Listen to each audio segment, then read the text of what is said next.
Kelompok pejuang Palestina, Jihad Islam, membombardir Israel dengan 20 roket pada Senin 1 Juli 2000. Pelecehan seksual terhadap seorang tahanan Israel Palestina. Mengklaim telah menemukan dan menghancurkan terowongan bawah tanah sepanjang 10 km. Pertikaian antara Palestina Israel sampai saat ini masih saja terjadi. Namun di tengah-tengah pergejolakan ini ada beberapa kelompok yang mengatasnamakan dirinya sebagai antisemitisme dan anti-Zionisme. Lalu siapa mereka ini? Dan inilah video yang akan membahas tentang antisemitisme versus anti-Zionisme di tengah-tengah gejolak Israel-Palestina. Desember 2019, Prancis sudah akan akui anti-Zionisme setara dengan antisemitisme, yang mana persetujuan ini melibatkan 154 suara parlemen Prancis banding 72 suara yang menolak. Tentu saja, persetujuan tersebut mengakibatkan pergejolakan dari kalangan cendekiawan Yahudi. Mereka menolak anti-Zionisme disetarakan dengan antisemitisme. Atau pada Desember 2023 lalu, Kongres Amerika loloskan resolusi yang sebut anti-Zionisme adalah antisemit. Ya, tentu saja hal ini juga dikecam oleh lapisan masyarakat yang membela hak-hak Palestina yang dirampas oleh Israel.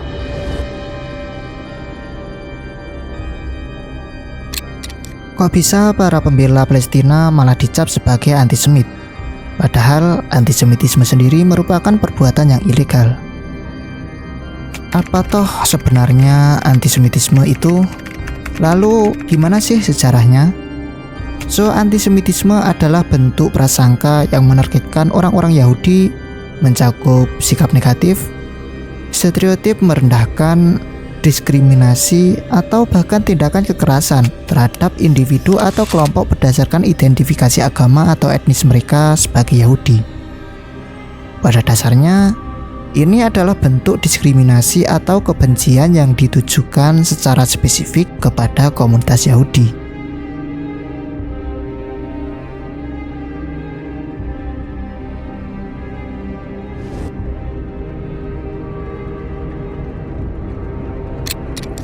Menurut United States Holocaust Memorial Museum, istilah antisemitisme dikenalkan oleh seorang jurnalis Jerman yang bernama Wilhelm Marr pada tahun 1879. Namun, kebencian khusus terhadap kaum Yahudi sudah ada sejak sebelum zaman modern dan sebelum istilah antisemitisme muncul. Salah satu manifestasi antisemitisme yang paling umum dalam sejarah adalah pogrom. Kerusuhan dengan kekerasan yang dilancarkan terhadap Yahudi dan sering dipicu oleh fitnah darah, rumor, dusta bahwa kaum Yahudi menggunakan darah anak-anak Kristen untuk keperluan ritual. Di era modern, kalangan antisemit menambahkan dimensi politik ke dalam ideologi kebencian mereka. Pada sepertiga akhir abad ke-19, partai-partai politik antisemitisme dibentuk di Jerman, Prancis, dan Austria.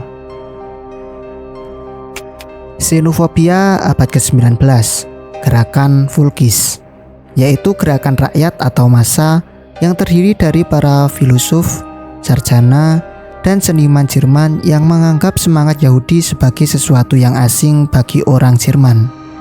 Nah, hal tersebut membentuk pemikiran bahwa kaum Yahudi adalah bukan orang Jerman atau non-Jerman. Para ahli teori antropologi rasial memberikan dukungan keilmuan yang tidak ilmiah atau yang disebut pseudoscience terhadap gagasan ini. Partai Nazi yang didirikan pada tahun 1919 dan dipimpin oleh Adolf Hitler memberikan wadah ekspresi politik terhadap teori-teori rasisme. Pada tingkat tertentu, Partai Nazi mendapatkan popularitas karena menyebarkan propaganda anti-Yahudi. The Völkisch movement started at the turn of the 19th to the 20th century that gathered anti-Semites, eugenicists, religious prophets. One central element that combined them all was racism. Jutaan orang membeli buku Hitler yang berjudul Mein Kampf, yang berarti perjuanganku, yang menyerukan pembersihan kaum Yahudi dari Jerman. Dengan naiknya Nazi ke pucuk kekuasaan pada tahun 1933, partai ini memerintahkan pemboikotan ekonomi anti-Yahudi, melakukan pembakaran buku, dan menetapkan undang-undang diskriminasi anti-Yahudi. Pada tahun 1935, Undang-Undang Nuremberg secara rasis mendefinisikan Yahudi sebagai darah keturunan dan memerintahkan pemisahan total antara bangsa Arya dan bangsa non-Arya, sehingga hierarki yang bersifat rasis pun menjadi legal. Pada suatu malam tanggal 9 November 1938, Nazi menghancurkan sinagog dan jendela-jendela toko milik orang-orang Yahudi di seluruh Jerman dan Austria. Peristiwa ini dikenal dengan sebutan Pogrom Kristallnacht atau Malam Kaca Pecah. Peristiwa ini menandai terjadinya suatu transisi ke era pemusnahan, di mana genosida menjadi fokus utama antisemitisme Nazi. Kebijakan dan tindakan antisemitisme yang diterapkan oleh rezim Nazi menyebabkan terjadinya peristiwa Holocaust yang mengakibatkan kematian jutaan orang Yahudi.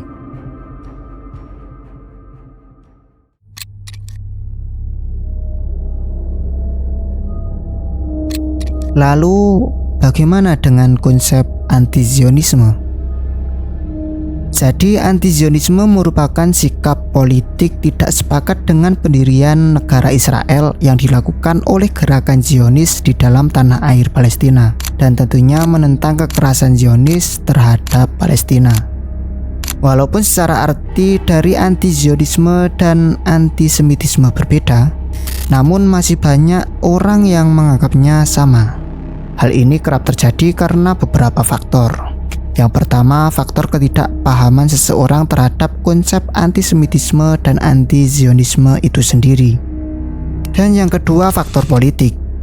Beberapa kelompok yang menggunakan paham anti-Zionisme sengaja disamakan dengan kelompok antisemitisme, agar mereka terlihat menjadi kelompok ekstrim yang seolah-olah mereka anti dengan semua kaum Yahudi. Biasanya ini terjadi ketika Israel dan Palestina sedang mengalami konflik, seperti pada yang sekarang terjadi. Beberapa kelompok yang pro-Israel akan menggunakan strategi ini agar mereka yang pro-Palestina terframing buruk, karena adanya beberapa orang yang melabeli mereka yang pro-Palestina sebagai antisemitisme. Selain itu, beberapa kelompok antisemitisme memanfaatkan keadaan seperti ini untuk mengelabui publik. Upaya ini ditujukan untuk melancarkan aksi mereka, seperti ancaman bom di sebuah sinagog, vandal simbol swastika di sebuah truk, vandalisme di sebuah restoran Yahudi, dan lainnya.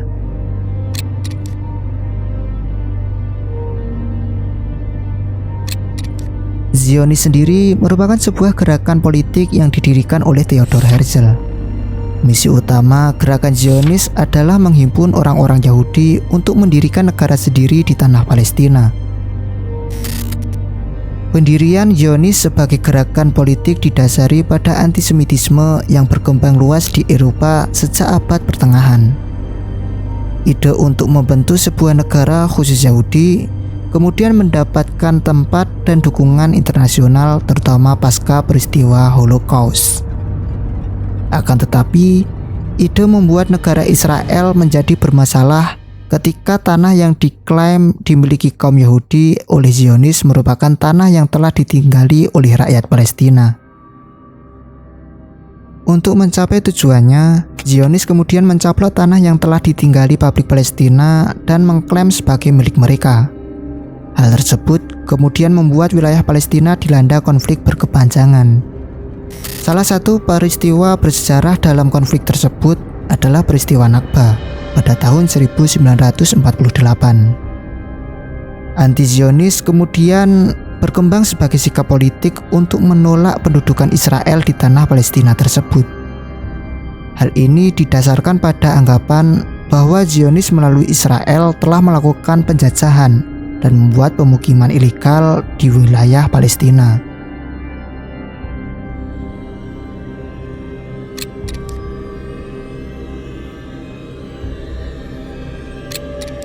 Kemudian perbedaan antara Yahudi dan Zionis itu apa? Ya, pada dasarnya Yahudi dan Zionis itu berbeda. Yahudi adalah sebuah agama yang dianut oleh seseorang. Yahudi kerap dikaitkan dengan identitas religius, budaya, dan etnis. Seseorang bisa menjadi Yahudi melalui kelahiran dari orang tua Yahudi atau melalui konversi ke agama Yahudi. Identitas Yahudi juga sering dikaitkan dengan sejarah, tradisi, dan kebudayaan Yahudi itu sendiri. Sedangkan Zionisme adalah sebuah gerakan politik yang dimulai pada akhir abad ke-19 dengan tujuan utama mendirikan dan mendukung negara Yahudi di tanah Palestina. Zionis mendukung ide bahwa orang Yahudi harus memiliki tanah air mereka sendiri, yaitu Israel. Zionisme bukanlah bagian dari agama Yahudi, tetapi merupakan ideologi politik. Zionis bisa jadi orang Yahudi atau non-Yahudi yang mendukung pembentukan dan eksistensi negara Yahudi di tanah Palestina.